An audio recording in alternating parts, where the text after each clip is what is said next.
So welcome everybody. Thank you for joining our first of 4 parts of a webinar. I'm Dennis Miller, Chair and CEO of Dennis C. Miller LLC, and you're going to be meeting my partner, Alan Weisberg, in a second. Today's session is every member of your leadership and management team strategically aligned to achieve your vision? It's a big question, and it's very important here. So, and we're going to be engaging you quite a bit and taking your questions, certainly midway and through the presentation. Also to let you know, you will receive both the recording and the video. So you'll get both, and you also have a chance to schedule for free a virtual consultation with Alan and I. So I'm going to turn to my partner and have him introduce himself. Alan? Well, good afternoon and good morning, or lunchtime, or right before lunch for the people that are on, because I know we have people from all time zones. I want to introduce myself. First of all, one piece that's not here, I always tell people, I was born in the Bronx. That's, in terms of, so I'm a Bronx guy.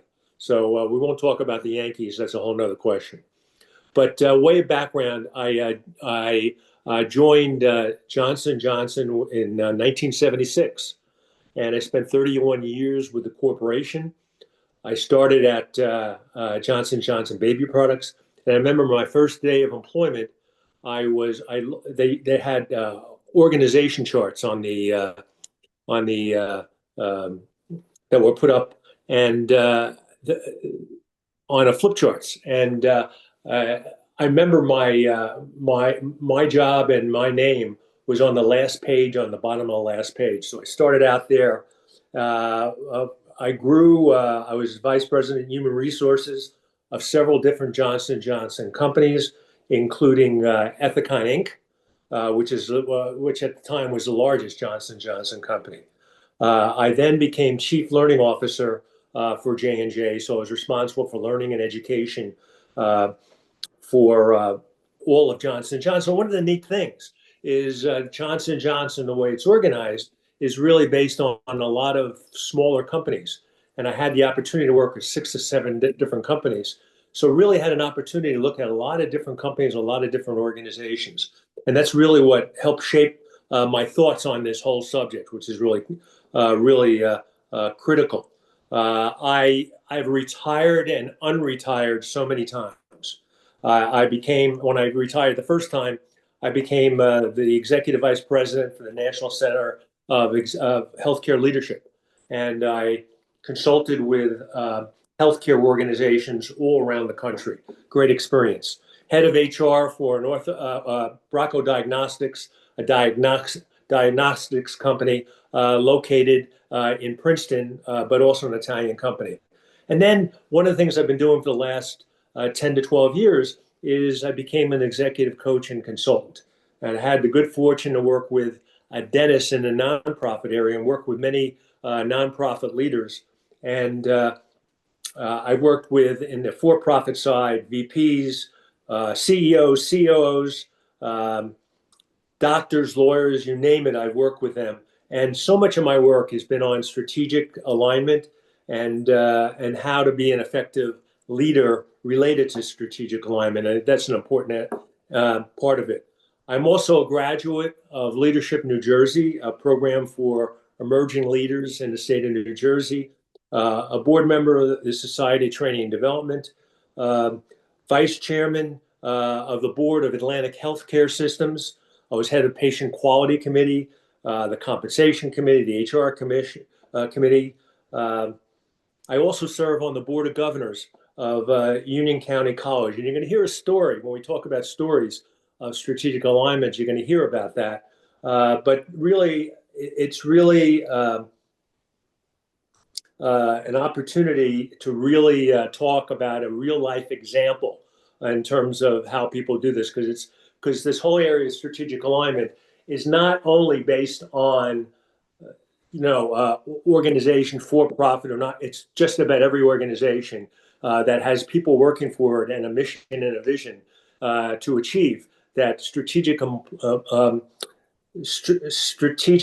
development is really an important element of really making sure that their program reaches its goals. So this is a passion of mine in terms of this whole area of developing a strategic alignment. And, it's really about achieving results. So I'm so excited to be with you today. And as Dennis mentioned, we're really going to have an opportunity to talk about things, answer your questions, and move from there. So Dennis? Thank you, Alan. Just so you know, I've known Alan for over 25 years. So for those of you that don't know me, just a little bit here. The first 25 years of my career, I was in healthcare. I was in a hospital business. Wasn't the thing I was going to be, but I went into healthcare thinking I'd run a community health center, and I ended up at 38 years old becoming a CEO of a medical center, and took that hospital to some new heights. And then I went into the corporate world and spent 7 years, but I was a consultant, and I built a consulting practice in a publicly held firm for 7 years, and I became the Greater New York and Mid-Atlantic executive, and we had the top 6 floors in the World Trade Center. And fortunately, I left in 1999, and I got recruited to become the president and CEO of another medical center, which I was excited about. But obviously, as all of you know, 9/11 had a big impact upon me because I lost a lot of friends and colleagues there. So about 20 years ago, I had an opportunity financially to do something else. And I call her kind of a divine intervention, actually, truthfully. Someone, I remember from the American Cancer Study asked me, how'd you build your board, Dennis? And how'd you build that wonderful leadership team? And how'd you raise all that money? And how'd you do this?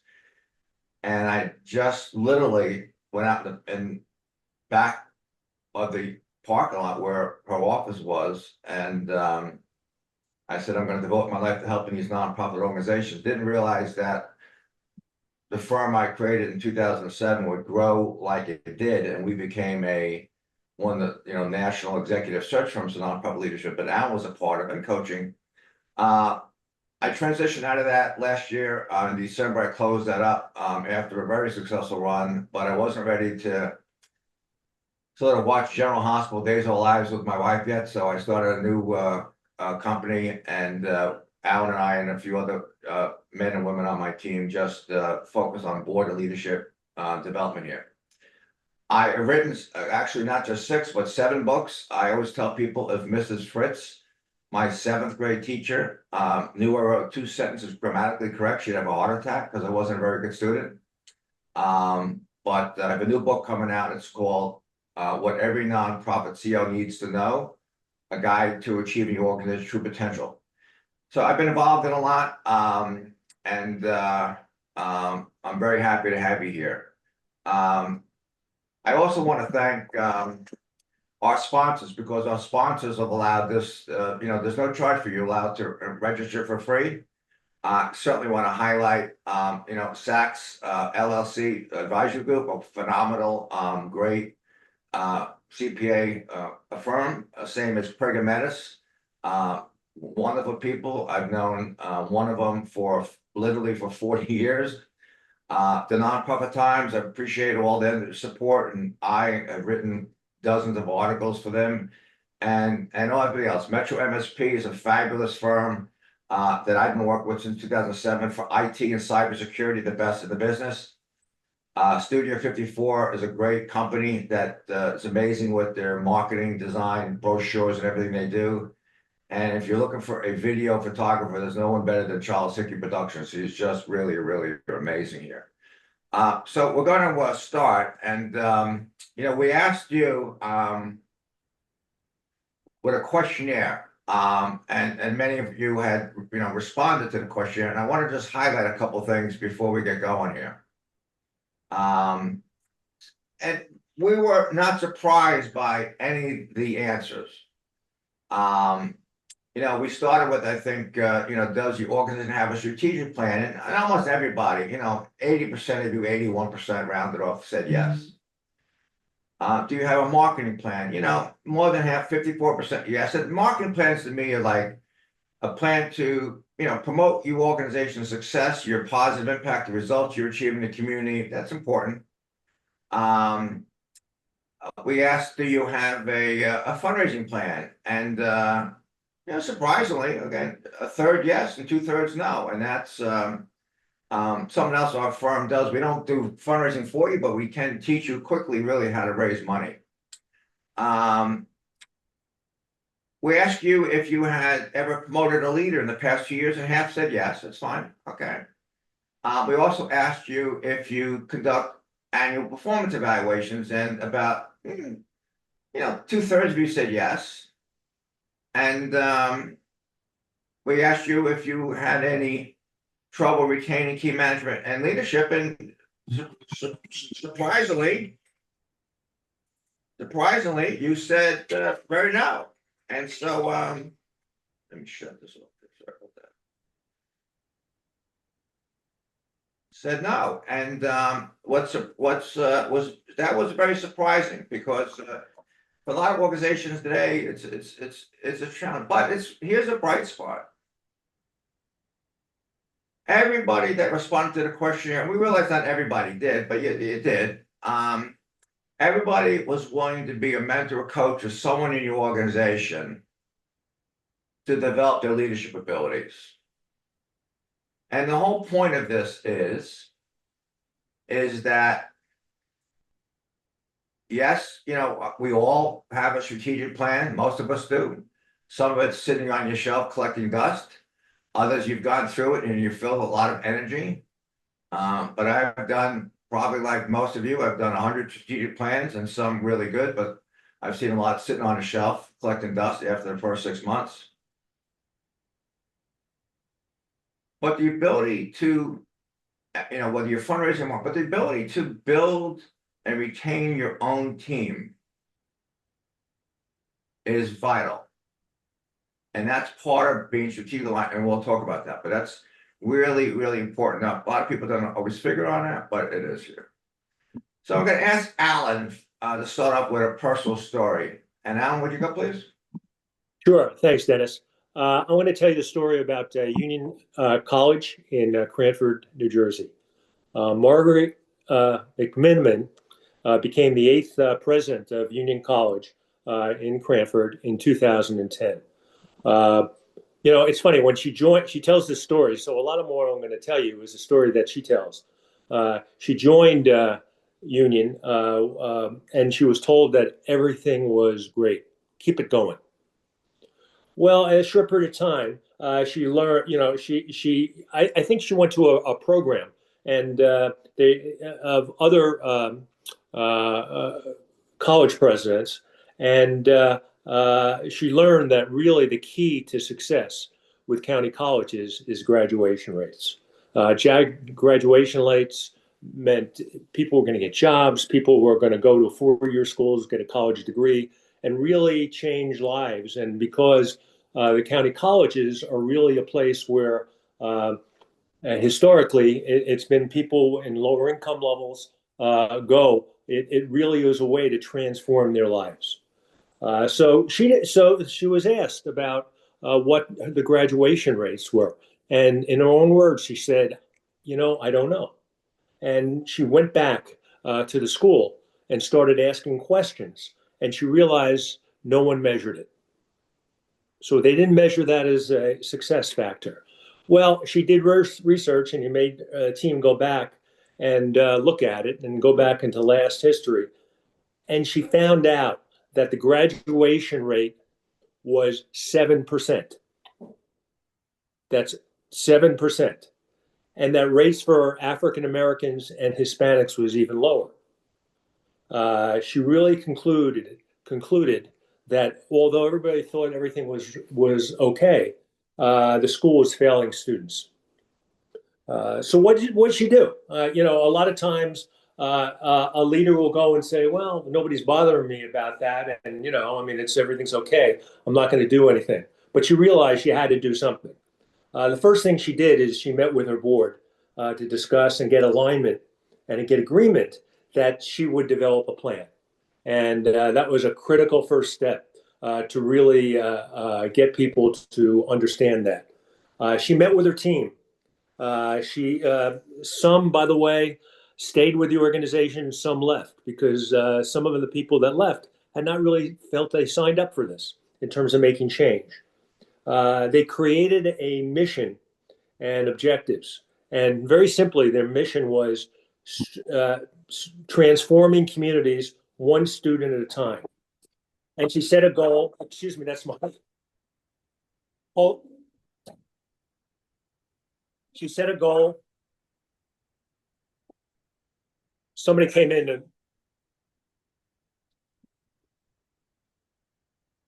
she set a goal. Uh, the whole idea and set a goal of 50% graduation rates. Excuse me. Dennis, can you maybe keep on going on? Yeah, I think that Dallin's dog, his daughter's dog walked into his office. So I'm gonna tell you two stories. So Dennis, I'm back. Okay, So go I ahead now. apologize to everybody. That's okay. We understand dogs, babies, cats. We get it, right? Chip? So her objective was to 50%. She began the work of lining the organization. Uh, she painfully worked with the faculty and the union for the faculty who didn't see there was any problem. And, you know, how dare you think that there could be something wrong? She reviewed the support systems, including counseling, overhauled remedial education, created a path to graduation, a better path to graduation. Uh, she invested in the development of her team, which was really important to really develop a team that was really aligned. She gave students an understanding of the importance of graduation uh, relentlessly. And I think that was one of the biggest skills she had is being relentless. She got the team to focus on the goal. Um, and that was most important. Today, let me just talk about today. And there was so many other things that she did. Graduation rates are up to 35%. She's not there yet in the 50%. Each year, several students transfer to Ivy League schools and top schools of the around the country. Um, she manages. She measures success rates in terms of follow up, in terms of job people get. One of the greatest things, I go to graduation each year, and she has there's a great nursing program where they have 80 to 90 students that graduate each year, and 100% they have 100% placement of nurses, and she has a totally engaged board because people want to be part of this organization that is really making a difference, and that is one of the pieces about engagement of your board. I think it's a side benefit that's really very, very critical. Uh, Fundraising from individuals and organizations is way up because people want to be part of this in terms of really making a difference. And significantly in terms of recognition, they're rated a top 10 U.S. County college by the Aspen Institute. They're on their way to being number one. So it really is a classic story and combined with strategic alignment. So what I'm going to do is I'm going to mute myself and let Dennis talk. Thanks. We're also going to want to hear from you about your challenges in a few minutes here, but I'll just, so I'm going to give you two quick stories. One of a client that Al and I worked with just recently, but kind of where my whole knowledge or experience came in with the concept of strategic alignment. So this goes back, 25 years ago. I was looking to move back out of the corporate world. I missed the hospital world. It was like a family to me. And lo and behold, I got recruited and became the president and CEO of this beautiful medical center on the East Coast. And the search firm and the board told me, but we're doing well. We're making money and patient satisfaction is high. I thought, oh, wonderful, wonderful here. So what happened was I get there and I realize they're losing money. But it turns out I got a lot of complaints about patient satisfaction, so I brought in a company that many of you may know in the hospital world, and we don't do hospital work anymore, but just back then I did. And it was Prescani, and I found out we were in the 9th percentile of patient satisfaction from the bottom. And I realized I had to begin to make a lot of changes in the hospital in terms of just some of the personnel that was on my leadership team and just a lot of changes. I mean, financially, I was able to change from a multi-million dollar loss to $1 million gain in 1 year without laying one person off. But that's different financial analysis I did. But as I was beginning to make some changes here, my assistant, who had been there for 30 years, turned to me and said, "Dennis, I know you have a heart of gold, but you're scaring the bejesus out of people." And I'm like, "Why?" She says, "Dennis," and the month I became president CEO was the beginning of their 100th anniversary. And she said to me, "Dennis, no one here has ever made any changes." Wow. So what I did was and their vision was to be, the best community hospital in the state. I'm like, there's 100 of them. So we set about a vision that was more, about clinical outcomes and patient satisfaction and employee satisfaction. We targeted, we trained people, we talked to everybody. I had employee meetings with everybody, and lo and behold, we became, and I set a goal that we would be in the top 25% in the next 2 years in patient satisfaction. I set a goal of 25% in the top. And we became the top 1% in the United States. And I realized because I aligned everybody behind our goal and made them feel they were part of a team, that what they did was important, very important, regardless of the job, regardless of how they felt, that everybody plays a role. And I'll never forget, before I sort of retired or stepped down from the hospital, I was in a hospital one day and as a patient, and a nurse said to me, "Mr. Miller, there's a patient and her husband would like to see you." And I'm like, "Oh my God, how do they know I'm here?" So I figured if I don't go there, there'll be a complaint. If I go there, I'll hear about how cold the mashed potatoes were. So I went, and make a long story short, I said hello to the woman. It was in the oncology floor, and I said hello to their husband. And he said, he goes, I think he said Mr. Miller. I don't think he said Dennis. I prefer Dennis. But he said, "Mr. Miller, 5 years ago, I wouldn't have wanted to come here to die. I don't know what you did." He goes, "You've changed your entire outlook on this hospital. The whole community is buzzing about it. Everybody, from the front desk, everybody, food service, radiology, patient escort, nursing, is wonderful." So Alan and I worked on a project recently, and about a year ago, a behavioral healthcare organization, about I think $40 million of revenue, Southeast, I would call it, in the country. The CEO had been the COO and Chief Clinical Officer for many years and just became the CEO. We're all set out. And what happened was, turns out that she reached out to me because she saw a webinar I did for the National Council of Mental Wellbeing about, building a partnership with your board. And we interviewed members of her executive team individually, and members of her management team as part of a group, and her. I just found out everybody was doing their own thing, silo mentality. The previous CEO hardly ever came into the office. There was very little communication. It was difficult for them to retain people, attract people. And we created a leadership development program for them and helped them become strategically aligned. They helped them create a vision. They created a vision, but what's more important, they created a vision with a lot of input, but they created a vision with metrics. They were able to measure their success.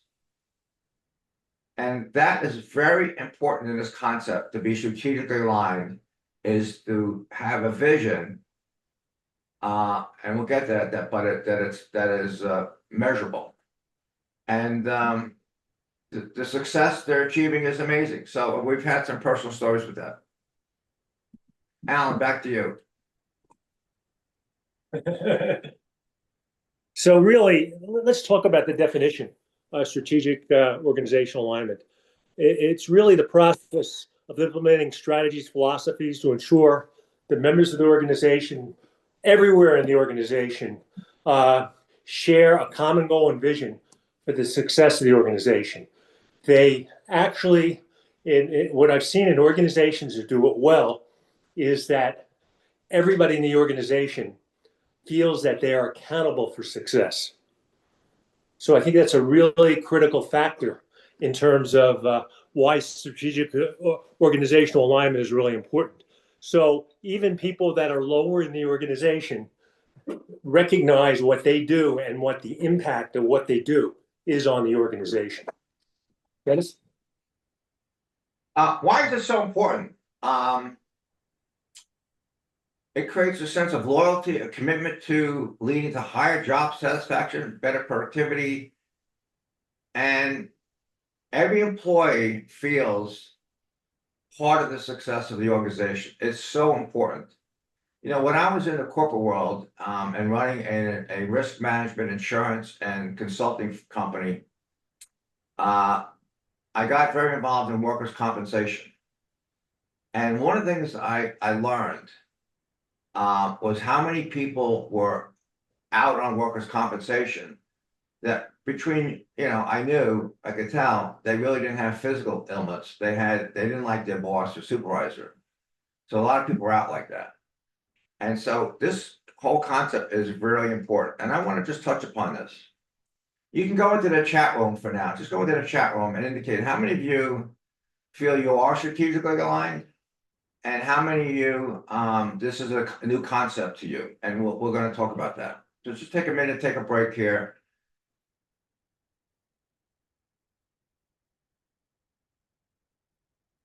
One of the books I wrote, I thank you for your feedback here. One of the books I wrote, this was published in about 12 years ago, 2013. This was my third book. It's called The Power of Strategic Alignment, A Guide to Energizing Leadership and Maximizing Potential of Today's Nonprofit Organizations. And what it outlined and what it highlighted was, because my focus always has been on achievement, not about process or reports, but results. And though I did a lot of strategic plans, and all of you have done strategic plans, I know that. I mean, all of you, and there's a lot of leaderships and people in this webinar, CEOs and others on the leadership team. And I won't go into all the detail they keep talking, but I realized it said, first of all, you got to assess yourselves, which is what Alan and I do, helping an organization become strategically aligned. But assess yourself in terms of where are you at in terms of best practices. Number two is, where are you at with creating a vision? And then do you have your board, your leadership team, your programs and services, your brand building, and your philanthropy time behind your vision? And when you do, you're strategically aligned and you're more successful. When you're doing a strategic plan and you're just doing a SWOT analysis and all that kind of stuff. But the big thing is this. And I'll ask you, go into the chat room now. I'm going to ask you a few questions later, obviously. How many of you have metrics today that measure the success of your plan? How many of you have measures of success that you report to your board? Do you have measures of success about client patient satisfaction, client patient outcomes? Do you have client satisfaction? Do you have employee satisfaction? Do you have maybe revenue going up, expenses being maintained, maybe new donors and dollars?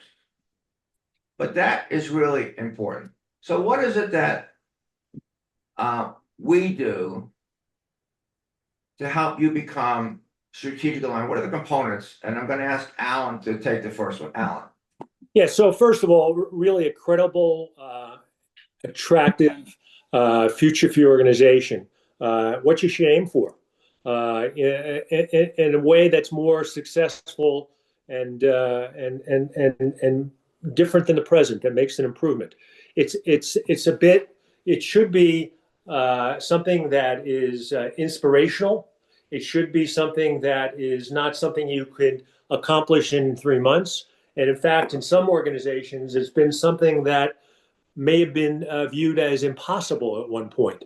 So when I use the Union College example of 7% and moving to 50%, at the time people thought, I thought they thought that the president of the school was crazy.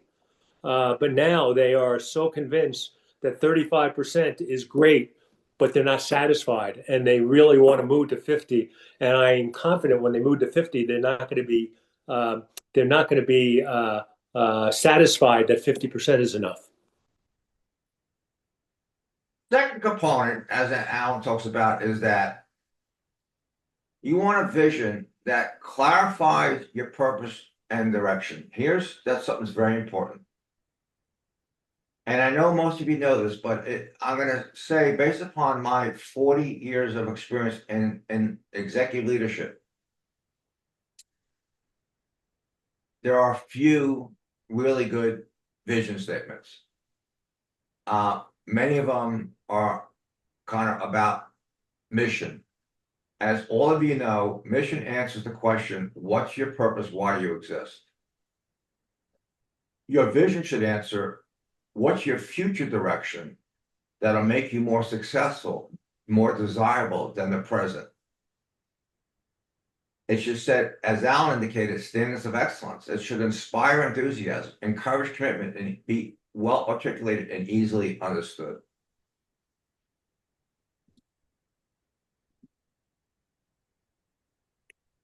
Oh, we're going on 3, right? Yep. Oh, okay. And this is something we've alluded to a couple of times in Dennis's comments and my comments. A dashboard which clearly defines the metrics to measure and demonstrates your progress. So it's not just, gee, we're doing these measurements. It's really connecting the measurements to what success looks like.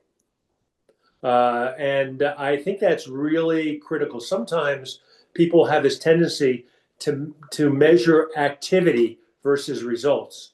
And I think it's only important to measure activity when there's a direct correlation to achieving results.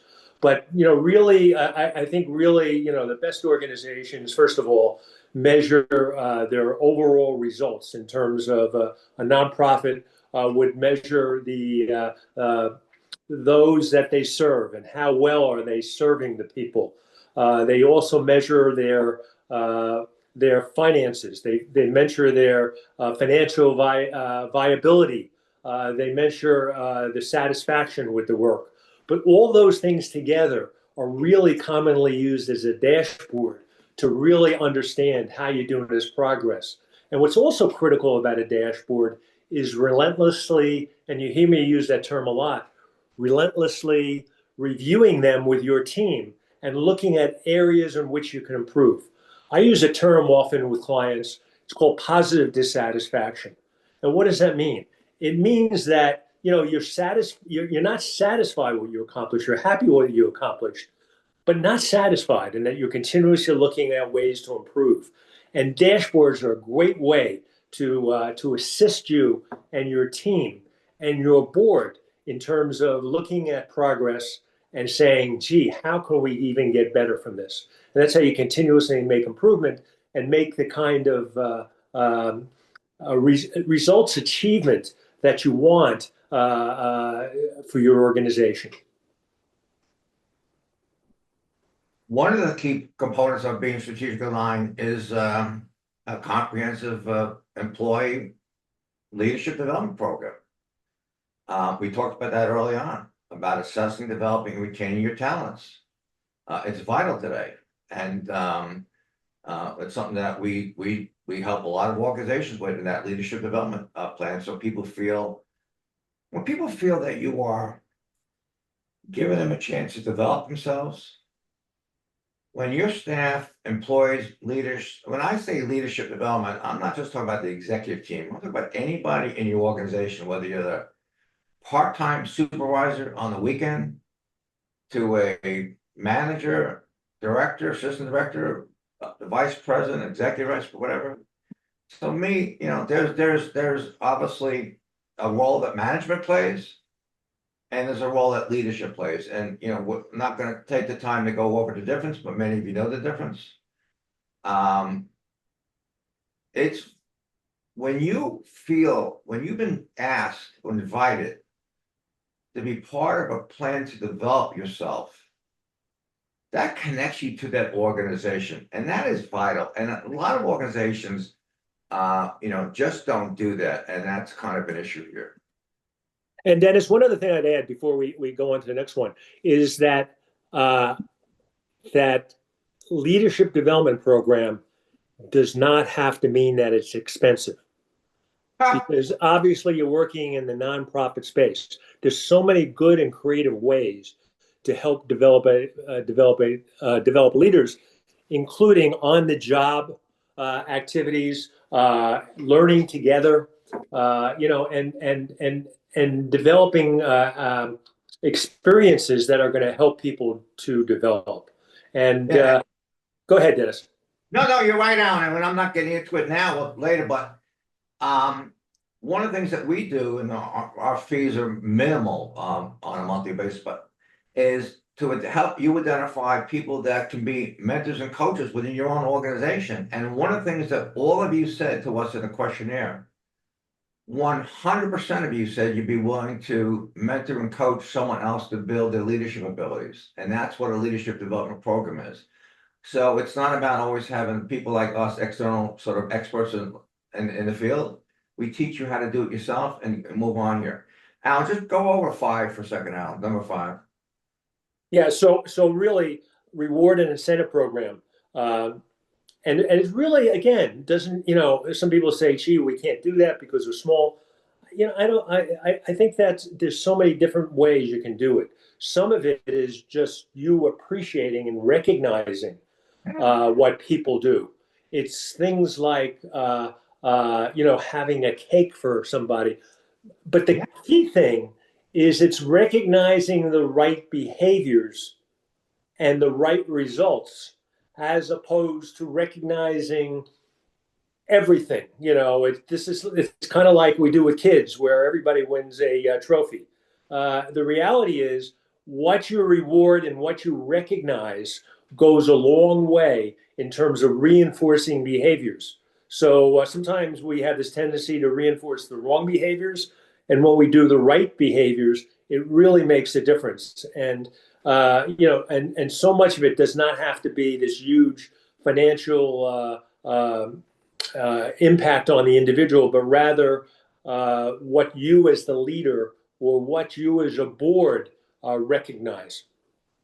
Yeah, let me just add to that. It's 100% is that I always have this thing, criticize in private and praise in public, but our firm works 100% with nonprofit social impact organizations, all sectors, behavioral healthcare, children's family services, disabilities, affordable housing, food insecurity, a lot of work in development disabilities, you name it, all the stuff we do. I haven't worked with the hospital in 20 years, and though I've developed 2 nonprofit leadership programs with universities and colleges, I've done that as part of my firm. But it doesn't always rewarding and incentivizing people does not always mean a raise, because most times today, in reality, you can't even give it. Now, if you can, it's wonderful. Oh, sure, to say, hey, it's when we're giving you 10% raise, fine. But there's little things to do, like Alan just said, praise in public. You're in a meeting with your team, let alone the whole organization. You want to just say, I want to recognize, Doris for her fabulous something. I want to recognize Becky or Shaylin or Prince or John or Stuart. and things. And also sometimes it is, hey, listen, take your husband out for dinner and bring back the receipt. I want you to go out on me. If maybe you could do that. Not so much anymore, but it used to be, here, here's 2 movie tickets, go to the local theater. And most people now are live streaming at home, which is fine. But the little things you can do, think about it. You should have rewards and incentives for extraordinary performance as behavior. It's very, really, really important about that. It's very important. Now, So go ahead, Dennis. I'm just going to cover the 6, then I'm going to go let you take over. It's also, and we do this for your board of volunteers, for them to become motivated and engaged, is to have a governance training program. Because I've worked literally with thousands of board members, literally, and I've never met a board member I can think of in my career that did not feel good about that you were going to invest and train him in nonprofit board governance. And I'm not going to go into the details of it, but it's certainly beyond the scope of just asking your board to approve your board minutes here. Alan, go ahead. Yeah, I think the idea of a positive brand identity is really critical to an organization, and so that people clearly understand why you exist and what are you there to do. And I think that leads to the questions of measurement and say, how many people have you reached? What are the success rates and things like that? I think more and more, it's a challenging area in terms of people donating their money. And I think that, the idea that you want to make sure that you are the people that are winning because of your the kind of things that you're doing and the kind of activity and the kind of results that you're achieving are really very critical. So this brand identity not only helps your board, but it also helps your employees to really recognize why they're there. Because people don't work most often for a nonprofit for the money. They work for it because of the purpose. And I think that's a critical issue in terms of really making sure that people are aligned to what you're trying to achieve. Alan, I just want to add, I agree. We're going to open up for the chat room pretty soon here. But I want to add to what Alan just said. I think having devoted myself for the past 20 years to what we call the nonprofit sector, behavioral health care, human services, children's service, disabilities, etc. The nonprofit sector is the glue that keeps our community together. It's the glue that keeps everybody together. And but a lot of people who initially went into the field, there was their passion about mission, and it's important. Mission and passion are vital for success. But today, you have to exert yourself and tell your story to yes, your employees, and yes, your board, and to your donors and volunteers, but you need to tell your story externally through your social media, through your website,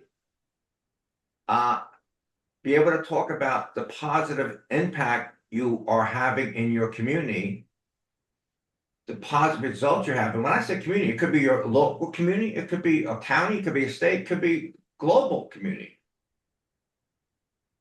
I'm going to Alan, just talk I've had a brief experience I've had. One of our first clients many years ago was a organization.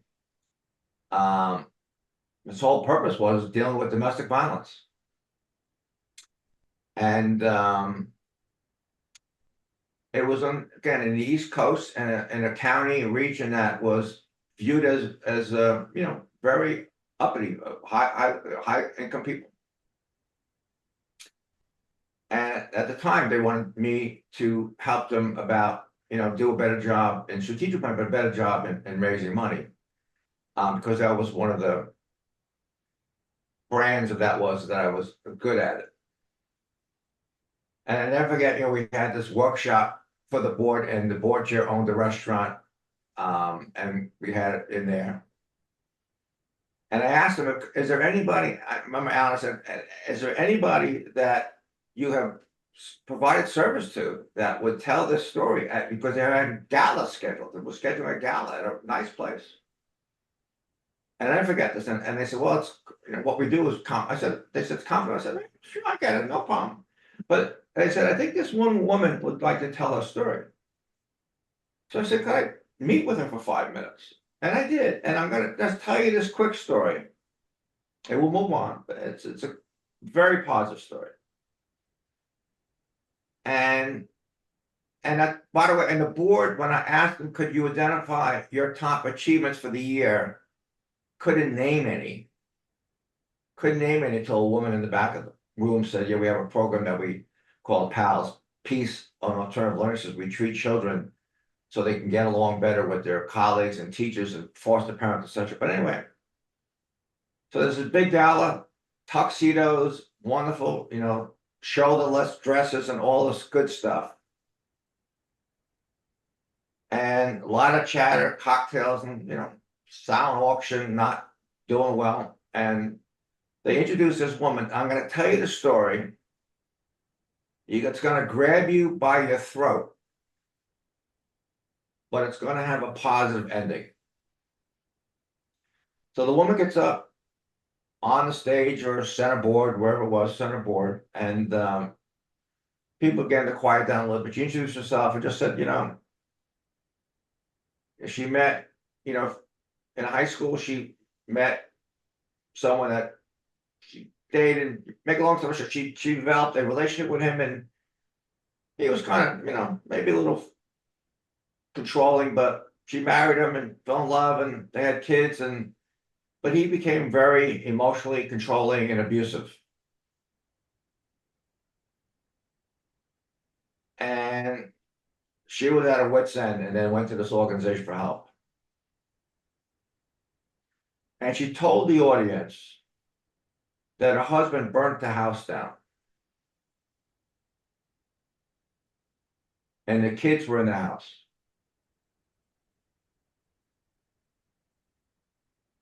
And then she said the kids were saved. Her husband went to prison. And then she named the organization. Because of this organization, my children and I, my daughters and I, have a wonderful life today. We have a new home, a new house. I have a wonderful career. My daughter's doing very well. They're finishing high school. They're great students. They're scholars. They're in activities. And I could not have done it without you. Wow. Huh. I've never forgotten that. Now, you don't have to have all those stories, but I think it's important to do your job of telling your story. It's vital today. And now I'm just going to wrap this up on this one, and we'll go to the chat room about when you are strategically aligned, when you have a vision that is inspiring you, but it's measurable, and you want to achieve that vision, you want to get there. We had a client recently that's vision was to see every child healthy. That's a wonderful client. I mean, wonderful thing. I want every child to be healthy too. I've got 2 wonderful kids and grandkids. But how my question was, how do you measure that? Is it by town, by county, by state? How do you measure that? If you can't measure it, how do you know if you achieve it? If you can't measure something, how impactful it is? I've seen vision statements that were 3 paragraphs long. I'm like, who reads them? But a key part of strategic alignment, obviously, is everything that Alan and I talked about your future, your direction, your passion, your leadership development, aligning everybody. Aligning your board, aligning your programs, your messaging, your branding. But also, it helps you create a successful culture of philanthropy, of donors and dollars. Why? So our colleagues, in 2 weeks, you'll see our next webinar with Pat Collins and I, helping you identify, be able to raise more money than you've ever raised before in your life. Because one of the key reasons today why people give money, yes, they give money because they've been asked. I mean, that's vital, whether it's a social media request, a letter, a phone call, or it's on your website, or whatever, you've been asked to donate. And they give to someone they trust, respect, or they give because they want to see, a good return on their money. Well, people give for two reasons based upon my decades of experience. They give to success, not to distress. So if you go out there, and I tell this story all the time, when I was a kid, my mother took us, we lived in New Jersey at the time. My mother would take us once in a while, every couple of years, if she had any money, take my brother and I, and my sister later, to Radio City Music Hall to see the Christmas show. I don't know if you ever see the Christmas show. Just go into the chat room. Just let us know if you have ever seen the Rockefeller Center Christmas show. Take a minute, just let us know. Some of you have, I see it. And thank you. Keep going, it's fine. Let us know if you've seen it. It's amazing. It's amazing. It's amazing. It's I see a lot of no's, but it's amazing. But here's what I seen. Thank you for. I see what I see is that we took the bus into New York City at the New York Port Authority bus terminal, and almost outside the Port Authority bus terminal was this old disheveled man. Looks like me when I had hair in my head, and he was selling pencils in a tin cup. I'll never forget this.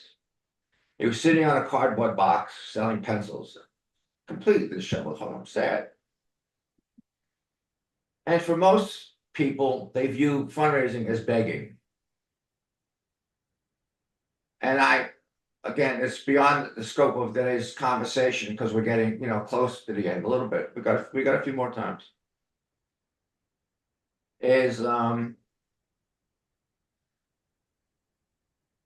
I teach something a little different. I'm going beyond my scope here right now, but at this, I don't want my board members asking people for money. Now, if it's asking for a sponsor for a golf outing or a gala, fine. But most board members are not trained to ask people for money. Although except ask for little too little.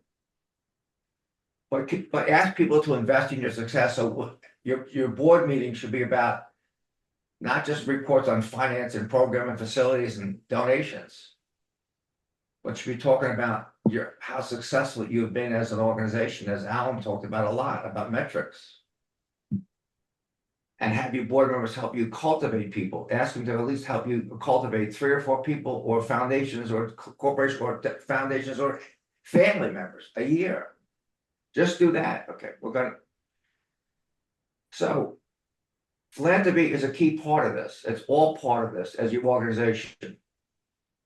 Building your organization today means everything. And who is the ultimate beneficiary of becoming strategically aligned and having your staff feel and board members and leadership feel inspired? Who is that? Who is that? It's those people you serve. The beneficiaries of becoming strategically aligned are those people you serve. Your patients, your clients. This is what you're doing this for. This is why Alan and I are taking the time today to talk to you about this. This is why we know that many of you haven't done this before. I get it. It's not criticizing. We're trying to emphasize to you how important this is. So we want to hear from you. So go into the chat room again if you can. And just tell us, what are some of the challenges and opportunities that you have that are just go into the chat room, whoever is comfortable. Just go into the chat room. I'll open it up. Just tell us about, And we're not gonna mention your name, so, just go into the chat room. What challenges and opportunities you have? How about any achievement or results you think you've had? Anybody?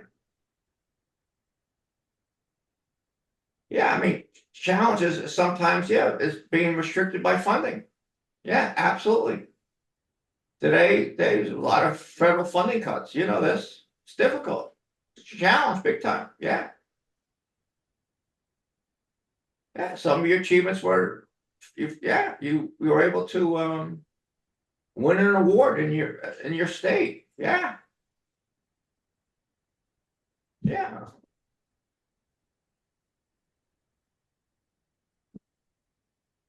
Yeah. It's Doris, you're right. The challenges today are insurmountable. Insurmountable. The change as a result of today's administration, insurmountable. And yeah, Sheila, diversifying revenue. Yeah, I mean, when you rely upon one source, the county or the state or the federal government or one donor.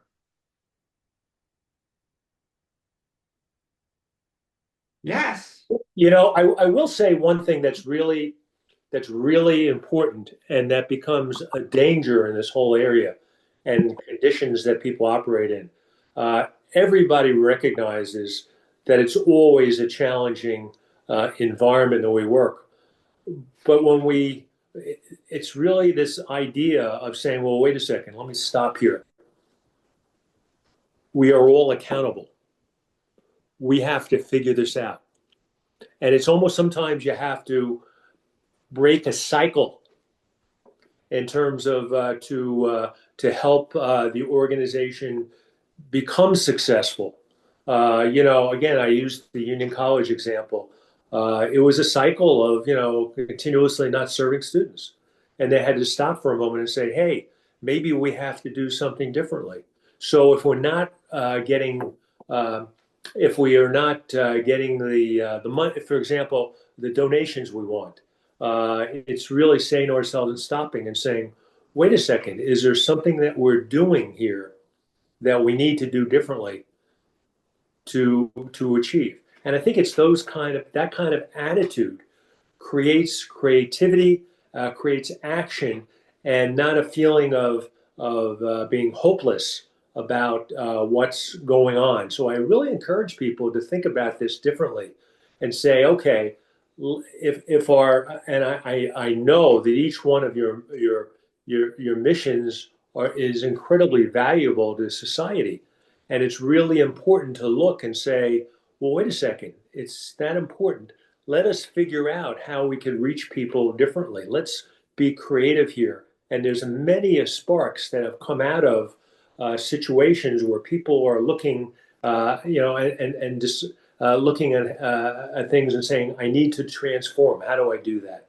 And that's something we can help you with, in terms of doing that. It's something we are delighted to help because we've seen and worked with so many organizations that have gone through that kind of transformation, and it's a great opportunity for you.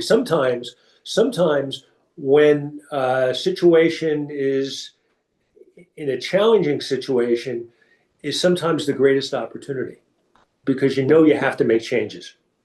Yeah, Alan, just before we move on, I got a text from somebody, not a text, but asking about how do you come up with measures of success. And my response will be for everybody is this. It's a great question. It's a great opportunity for your leadership team to have a retreat and discuss measures of success. I know that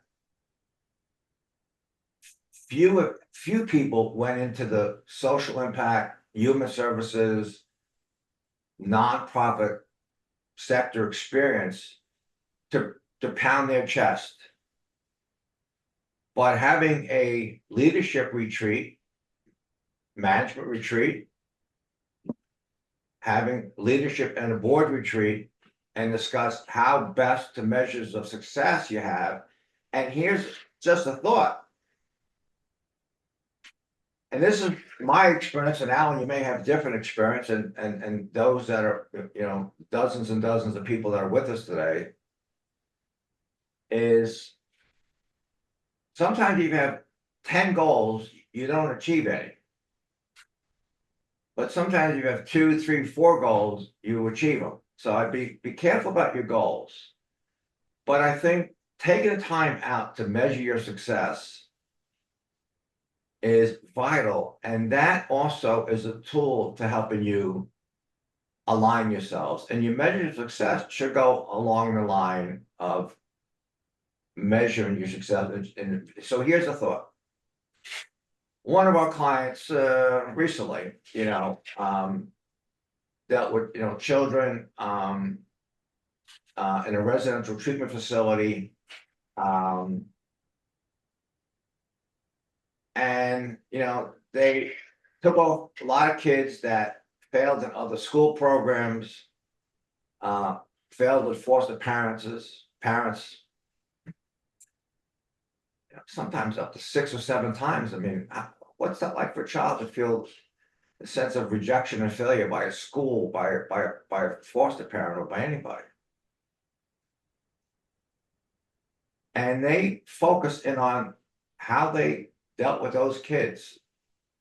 It was boys and young men, and then girls in a separate program. And just similar to what Al talked about, what his when he was on the board of a very prestigious county college, this organization that literally was also 100 years old, almost like me. The rate of success for these kids was astronomical. Kids finishing grammar school, high school, going to college, and graduating. I'm going to just, before we get to the next Pete, Alan, I'm going to just spend a second and just, I don't do this always, but I want to just,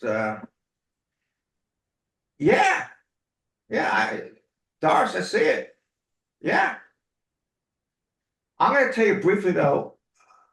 Yeah, please, anybody else come on in, and yes, these are challenges, but we're going to get to how we help you. But I want to just tell you a little bit about myself, if you don't mind, just a little bit.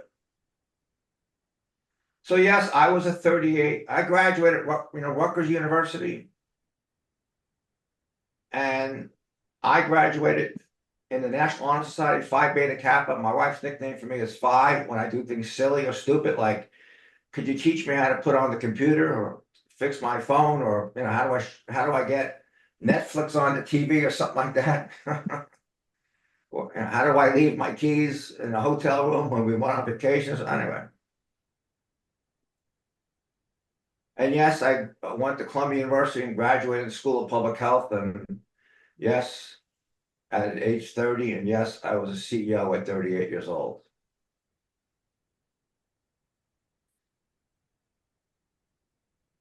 I was 24 years old and homeless.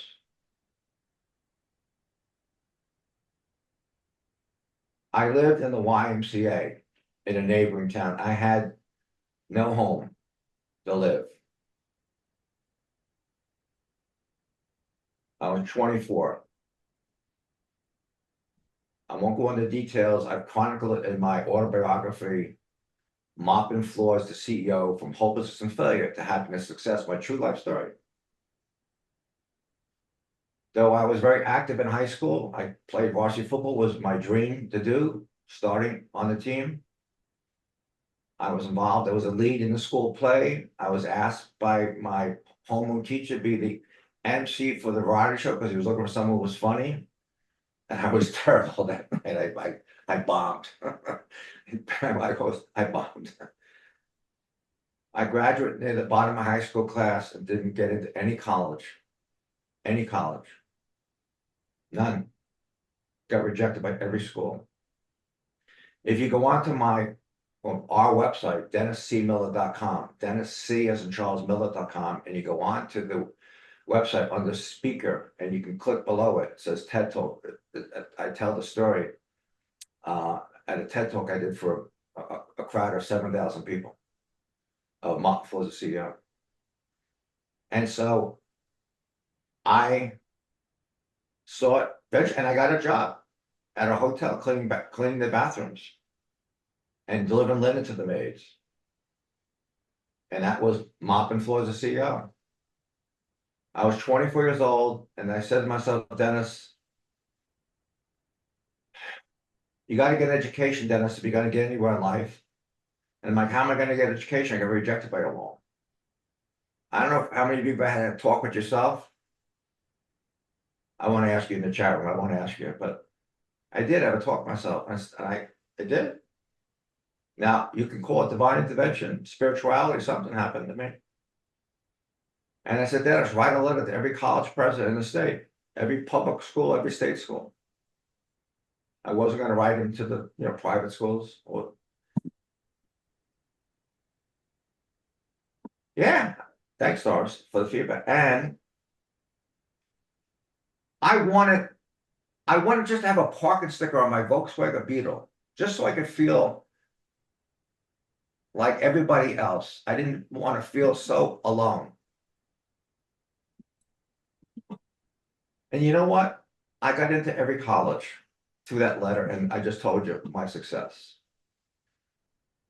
And so measures of success are important here.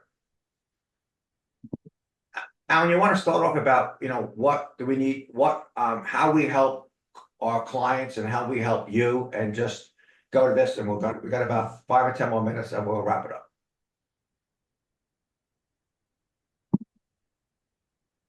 You want to start it out? Or you want me to take it over? Sure. So really, if several things we do here is one, we come in, obviously talk to you about your situation. And by the way, it's not all or nothing, meaning some organizations really need to look at how do we transform the total organization from top to bottom. Some people and some organizations really need help with one thing. They may need help on developing a leadership development program, or they could be interested in really helping them develop a dashboard. How do you create a vision and mission? There's so many different ways, and I think it's really important to talk to you first and really clearly understand what you're looking to do, and then we really do work understanding your organization's information. We look at the data that's publicly available, review your organization's information, conduct confidential interviews with the CEO and leadership team, and/or board, depending on the circumstances. You look at management team too. Yeah. Yeah, and we submit a written report of the key findings and recommendations.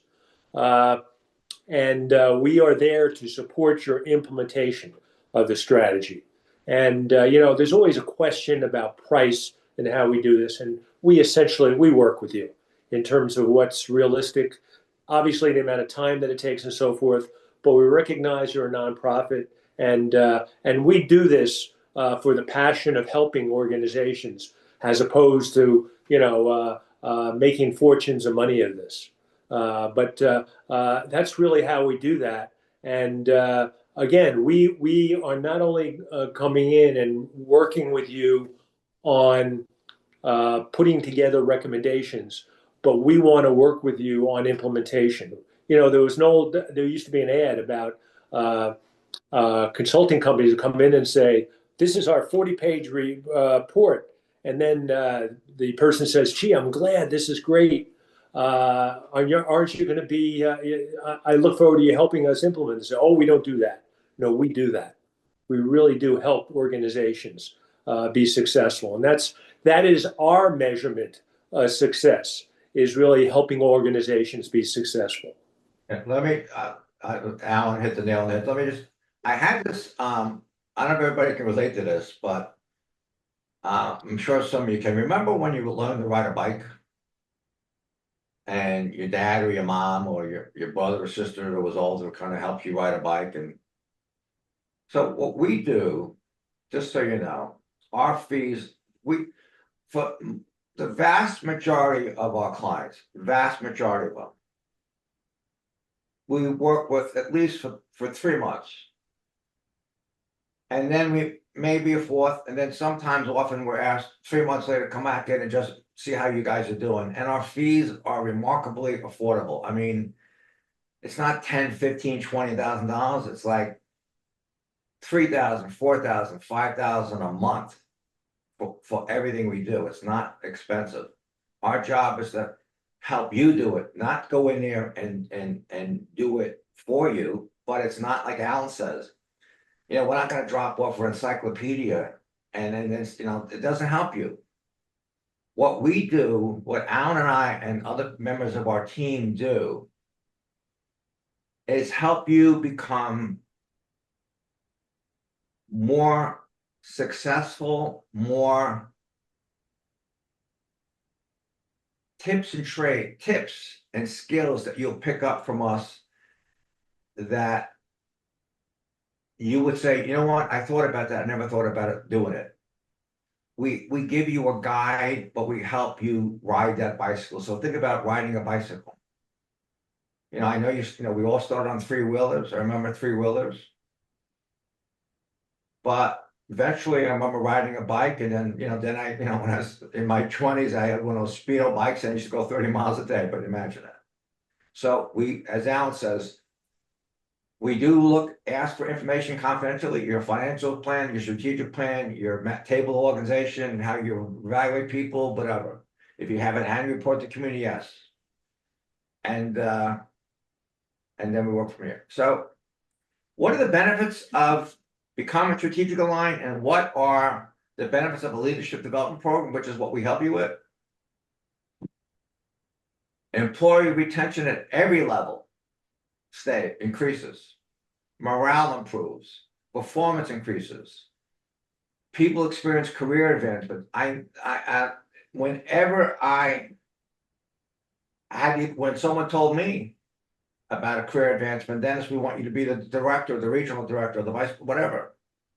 But when you can tell someone, I know this, Donna, I want you to become the vice president of this from being a director. It's amazing. There's positive energy throughout the whole organization. You all said that you want to mentor and coach people. We're going to teach you so you develop your own program, not our program. It's not about us and telling you got to do it our way. That's not what we do. We can give you our information and work with you and do workshops, yes, but not limited to that. Yes, we can give you the books that I've written and others, yes. There's tons of free stuff, by the way, tons of free stuff on our website, DennisCMiller.com, on the resources. There's got to be 100 blogs, 100 articles, dozens and dozens of webinars that are free. We help you create a learning culture. And what's more important, when you become strategically aligned and work with us in our history of strategic alignment, your impact in the community dramatically increases. That's where we are. So I'm just going to ask you, as the chair and CEO with my colleagues here, we ask you to invite us to be your partner in creating this dynamic leadership development program that'll help you become strategically aligned. And it could be a one-day program or a 3-month program or 4-month, whatever. But our business is generally short-term to help you. Really kind of where we are here. Now, I want you to also know before we finish up here, on November 5th, in 2 weeks, we have our second of the 4 parts. I think you're going to really enjoy it. You'll meet Pat Collins, who's an incredible expert in the world of philanthropy. The theme is how organizational leadership can utilize innovative fundraising assessment tools to increase donors and dollars. How you can learn how to increase more money from donors and dollars just by existing donors, let alone how we teach you to get new donors and dollars. I think you'll enjoy it a lot. I know you will. I wanted to just suggest this. Everybody will be receiving, a copy of the PowerPoint today and the video and the audio shortly. You see, there's a link, and you'll be both on the PowerPoint, but on the website, on the homepage, you see a link to schedule time with me and us, and then Alan gets in. And I'm suggesting everybody, we invite you to have a free 30-minute consultation. Just, you can have a chance to ask us questions. There's no obligation. We don't pressure you. If you decide you're interested and work with us, we love it. We love what we do. It's our way of giving back after all these years. I thank you very much for joining us today. Alan, I thank you for joining me as well. Al, do you have any final thoughts or comments you want to make at all? Did you think about it? No, I think I would really look forward to talking to you for 30 minutes. Look, the bottom line is I think you gain a lot in terms of just talking to us about what you do, what your challenges are. And if it works out, great. If it does not, I think you'd benefit by it. And the other thing is all our clients really become kind of our clients for life, meaning that we are always available to give advice and assistance. And we really look forward to meeting with you. I'm excited because each time I have the opportunity to meet heads, and people in nonprofit organizations, I am always amazed about the great work that people in this space are doing. It's really wonderful. And it's really, as Dennis said, it really is the bridge in terms of our communities. And I think it's so important and critical. And just to add, know that we're a national firm. I mean, I used to be on the East Coast. I'm on the West Coast. I live in Southern California. Got people all over the place. Geographical is not a limitation. It's 90% of it is virtually do retreats in person when you need to and all that kind of stuff here. But I think again, I have become really, really good friends with most of our clients and text them in the holidays or had go out and have lunch with them afterwards. And also how we work, no disrespect to the lawyers involved, but we don't charge you hourly. You call us up 3 months later for a question, we don't charge you. Just call us, text us, email us, whatever. So again, I thank you all. I look forward to having virtual consultations with all of you, as many as you can. And I also encourage you to look at our website, DennisCMiller.com. There's a lot of free stuff, and we'll hopefully see you in 2 weeks. Thank you all very much.